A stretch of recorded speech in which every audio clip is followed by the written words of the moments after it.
diarrhea. The risk of acquiring gastrointestinal illnesses can be high for many travelers. Diarrhea, or known as turista in Mexico, is the most common medical problem while vacationing. The intestinal infection is primarily caused by bacteria, parasites, or viruses transmitted from contaminated sources such as food and water. Certain bacteria are the most common cause of gastrointestinal illnesses. The most common ones are E. coli, Salmonella, and Shigella. Less common are the Yersinia species and non-cholera species. Parasites causing acute diarrhea among travelers is Giardia lamblia. Noroviruses are common forms of viral and gastrointestinitis. These outbreaks occur at summer camps, cruise ships, hiking and camping, and other places where sanitation facilities are at a minimum. Travelers' diarrhea is avoidable with simple precautions. The risks of contacting the illness will depend on the quality and purity of the food and water consumed and the use of good personal hygiene practices. Contaminated food is the most common cause of travelers' diarrhea. The highest risk foods would include custards, cream sauces, potato salad, seafood, and fillings made with mayonnaise. Salad bars with raw vegetables and fruits that have not been properly washed can be another source of contamination. Part of the vacationer's enjoyment is eating a variety of unusual foods during travel. While buying a Coney Island hot dog or New Jersey grinder loaded with mayonnaise is an economical and fun way to save a little money, it's not a good idea. Many vendors lack sanitation facilities and proper refrigeration. This allows for an increased risk of gastrointestinal illnesses. When ordering in restaurants, always order meat well done. Avoid eating raw seafood, and this would include an excursion to the sushi bar. Eat only food that has been thoroughly cooked and is still hot when served.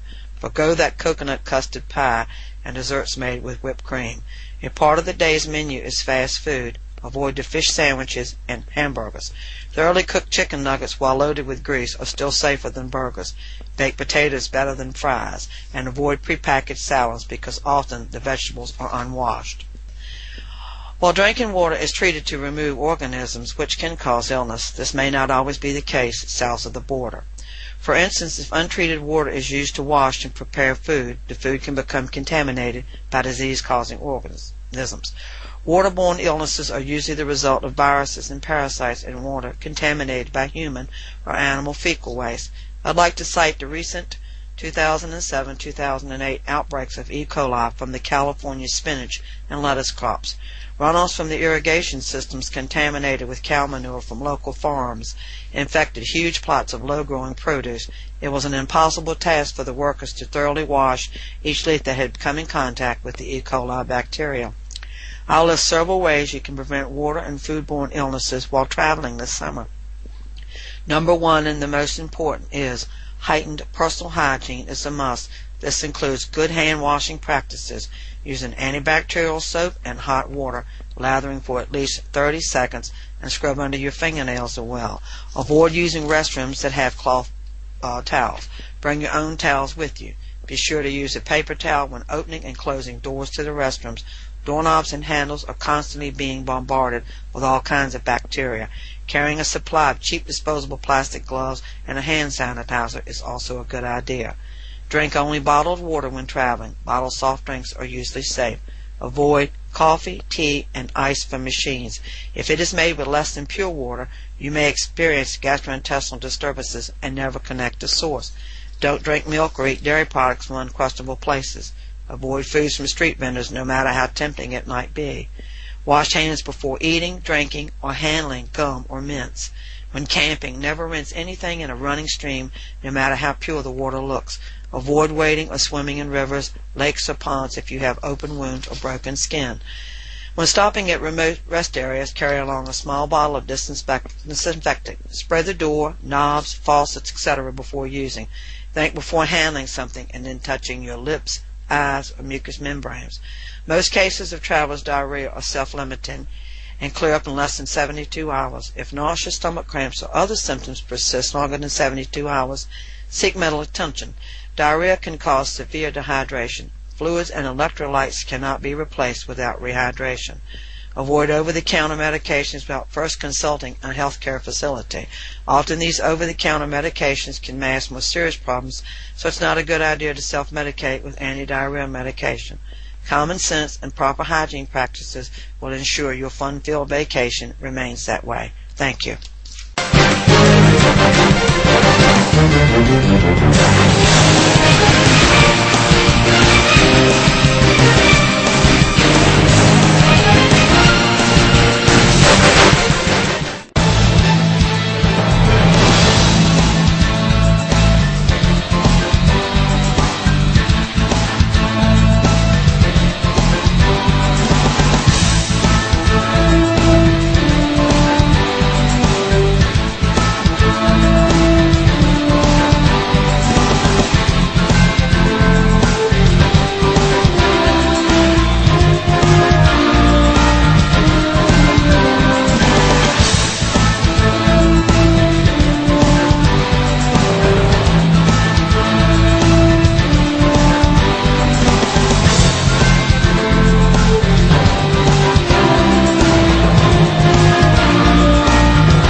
Take a journey to mysterious Ireland with Mysterious World Ireland.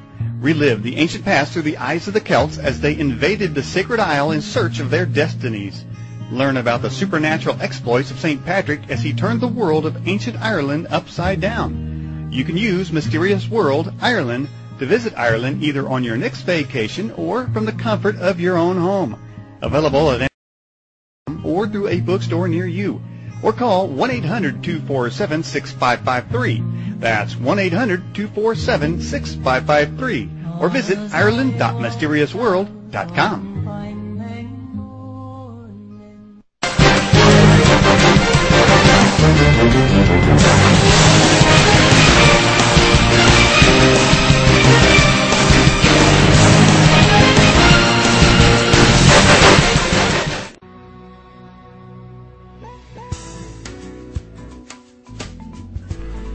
Welcome back. This is the Edge TV Broadcast Saturday Show, and I'm Andy Radford, coming to you from the Edge's UK studio, taking over from Daniel, who's on vacation this week. If you want to get in touch with any of the voluntary Edge correspondents, just go to the website at www.theedgeam.com and click the link Correspondence on the home page. When you click this, all the information, their bios will be there for you to study and read, and you can also email them. Edge correspondents do a lot of work for the Edge, and they also update the Edge's news page. The news page can be found on the website at theedgeam.com. And if you have any important news to submit, you don't have to be a correspondent. Just go to our news page and look for the link News Hotline. If you click this, you'll be able to send an email direct to the Edge's news desk editorial. Don't forget you can get involved with the Edge by joining the Edge's forum. And we don't mind if you agree or disagree with the guest. All we look for is intellectual discussion and comment. Just a quick reminder that the Edges live chat is available, and if you want to speak to any of the correspondents involved with this show, just go there. Anyway, next up is Edge correspondent Stuart Harrison. Stuart Harrison lives in the UK and is our New World Order